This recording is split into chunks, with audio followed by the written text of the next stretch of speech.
ఓం నమ శివాయ. శ్రీశైల మల్లికార్జున మేడారం సమ్మక్క సారక్క చిలుకూరు బాలాజీ స్వామి.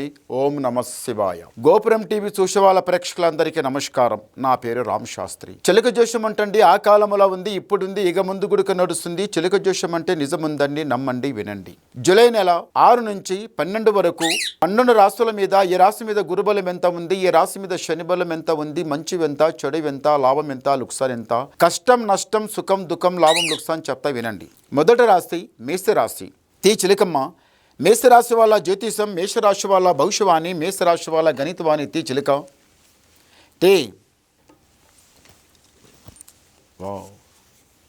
మేషరాశి వాళ్ళకి సాక్షాంగ్ చిలుకూరు బాలాజీ దేవుడు. చూడండి, మేషరాశి వాళ్ళు ఎవరైనా కానీ బాలాజీ స్వామి దగ్గర వెళ్ళి 11 చుట్లు తిరిగి మనసులో ఒక కోరిక అనుకొని స్వామివారికి నమస్కారం చేసి 11 చుట్లు తిరిగి వచ్చేస్తే ఆ కోరిక నెరవేరుతుంది.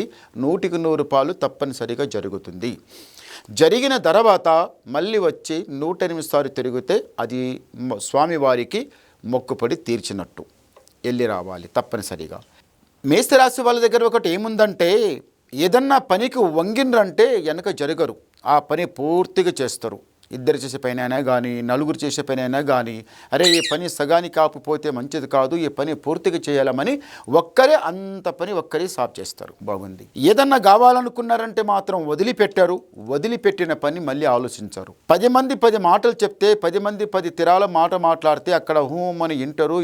యువతలు వచ్చిన తర్వాత మీకు నచ్చినట్టే చేస్తారు. ఒకరు చెప్పింది వినరు, ఒకరు చెప్పింది చెయ్యరు. మీకు నచ్చినట్టే చేస్తారు. కొంచెం మీకు కోపం ఎక్కువ, వస్తే కోపం చాలా ఎక్కువ, లేకపోతే రాదు కోపం. 5 నిమిషాలదే కోపం. స్నేహము దోస్తే పనికి రాదు, పనికి వస్తుంది. మీరు ఎలా నమ్ముతారంటే స్నేహబంధానికి మనస్ఫూర్తిగా చాలా ఇష్టంగా నమ్ముతారు, మనస్ఫూర్తిగా నమ్ముతారు. చూడండి, స్నేహం చేసిన వాడు ప్రతి ఒక్క దగ్గర పోయి చెడిపోయి వచ్చిన కానీ మంచి అయి వచ్చిన వాళ్ళు ఏదో 100 1000 ఒక్కరు. కానీ స్నేహం లోపల చాలా లాస్. స్నేహం మీరు పోతారు, నమ్మి పోతారు, 10 కాక 100 ఖర్చు చేస్తారు, ఉన్నదంతా ఖర్చు చేస్తారు, మళ్ళీ చేతిలో దులిపించుకొని నీట్గా ఇంటికి వచ్చేస్తారు. కానీ ఇంటి లోపల కూడా ఏమిటిది, ఏమయ్యా పైసా ఉండే ఏం చేసినావు, ఎక్కడ పోయినావు, ఏం ఖర్చు చేసినావు, దాంట్లో ఎన్నో స్నేహబంధం లోపలంటే ఎన్నో తరాలు ఉంటాయి. జమానత్ ఉంటుంది, కోర్టు కేసే ఉంటుంది, జగడా ఉంటుంది, లపడా ఉంటుంది. 12 కాదు, 100 కాదు, 190 ఉంటాయి స్నేహంలో పోయిన తర్వాత. అది ఏదో ఒకటి మీ పై మీద పడుతుంది. పైన పెట్టుకొని ఇంటికి వచ్చిన తర్వాత ఏదో కోర్టు కేసు ఉండే, అది నాకు జమానత్గా అన్నారు, లేకపోతే డబ్బు ఇచ్చేది ఉంటే వానికి నమ్మలేదు, నన్ను చూసి వాళ్ళు వదిలిపెట్టిండు, ఫలానా వాయిదాకు నాకు ఏమని చెప్పిండు, నేను వాడు ఇవ్వకపోతే నేనే కట్టవలసి వస్తుంది మని. ఇలాంటి మాటలు ఇంట్లో వచ్చి చెప్తే బాగుంటుందా? వాళ్ళ మనసు ఎంత బాధ అనిపిస్తుంది. అనవసరంగా పోయి ఖాళీ పీలుగా పోయి ఇరికపడి వచ్చినావు కదయ్యా, ఇదేం లెక్క, ఇదే మాట అని మనసు బాధపడుతుంది. ఇంట్లో ఉన్న వాళ్ళు కూడా బాధపడతారు. ఇలాంటి దాంట్లో వెళ్ళకండి. స్నేహం చెయ్యి, జేబులో ఉన్నంత వరకు ఖర్చు చెయ్యి రా, కానీ ఎవరి మధ్యన మధ్యవర్తి పోవద్దు, ఎవరికి షూరిటీ ఇవ్వవద్దు, ఎవరి బండ్లపై ఇరకవద్దు. అది కోర్టు కేసు అయినా పర్వాలేదు, డబ్బు విషయమైనా పర్వాలేదు, ఏ తగదైనా ఏండ్లైనా పోవద్దు. జమానత్ కావద్దు, మధ్యవర్తి కావద్దు, మంచిది కాదు. ఈ రాశి వాళ్ళకు ఒకటి ఏముందంటే మాత్రము, భార్యాభర్తల బంధం, భార్యాభర్తల సుఖం చాలా మంచిది. చూడండి, భార్యాభర్తల బంధం లోపల బంధం ఉండాలి. ఒక బండికి 2 ఎద్దులు కడితే నీటిగా నడిచేటట్టు ఉండాలి. అలా ఉండాలి తప్ప భార్యాభర్తల మీదన అనుమానం ఉండవద్దు. నీదెంత నాదెంత, నువ్వు తప్పు చేసానో నేను తప్పు చేసినా, నేను సంపాదిస్తే నీ తింటును, నేను అలాంటి మాటలు భార్యాభర్తల నడమ ఉండవద్దు. చూడండి, భార్యాభర్తల లోపల తగద వెళ్ళిందంటే అది మానదిగా, అది పెరుగుతూనే ఉంటుంది కానీ తక్కువ కాదు. పెరిగించుకోవద్దు. భర్త కోపం పడితే భార్యన్న తగ్గాలి, భార్య కోపం పడితే భర్తన తగ్గాలి. ఎవరైనా ఒకరు తగ్గి నిదానంగా ఉంటే చాలా బాగుంటుంది. చూడండి, భార్యాభర్తల నడమ కొట్లాడ జగడా ఉంటే అది సంసారం ముందర నడవదు.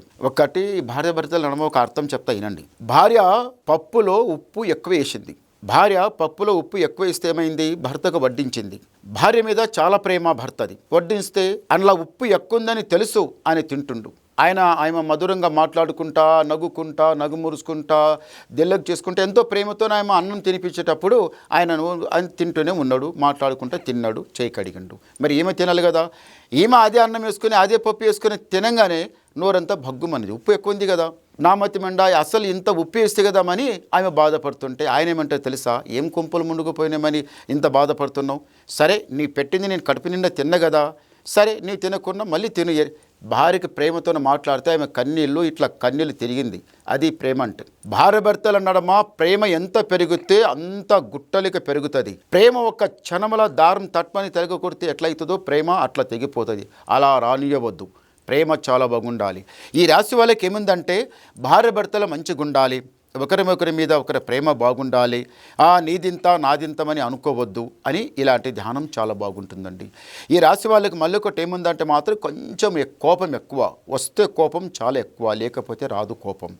అదృష్ట బలం బాగుంది, పెద్దల సేవ చేసేది ఉంది, పేరు సంపాదించేది ఉంది. మీకు ఒక కోరిక, ఇంట్లో ఉన్న వాళ్ళందరం ఒకటే ఐకమత్యంగా నడవాలి, ఈ మెట్టు దాటాలి, పై మెట్టు లెక్కాలి. పై మెట్టు లెక్కాలని మనసులో చాలా ఉంది కదా, తప్పనిసరిగా పై మెట్టు మీరు లెక్కుతారు. జీవితంలో ఎవరి ముందులపై తలవంచకుండా రాజా బతుకు బతికేటేముంచింది. కానీ మీరు మాత్రం ఒకసారి ఆ చెలుకూరు బాలాజీ దేవుని దగ్గర పోయి నమస్కారం చేసేదాండి, మీకు జయం జరుగుతుంది. ఒకసారి గవ్వలేద్దాం. ఓం నమ శివాయ. వావ్, గవ్వలు పంచము చాలా మంచి గవ్వలు పడ్డాయండి. మేషరాశి వాళ్ళకి ఆదాయం 11, యాయం 5, రాజపుజ ఫలం 2, అవమానం 4. అంటే గురుబలం చాలా ఎక్కువ ఉన్నది, శని బలం చాలా తక్కువ ఉంది. గురుబలం చాలా ఎక్కువ వలన ఏమైపోతుందంటే మీకు ఏది చేసినా కలిసి వచ్చే టైం వచ్చింది.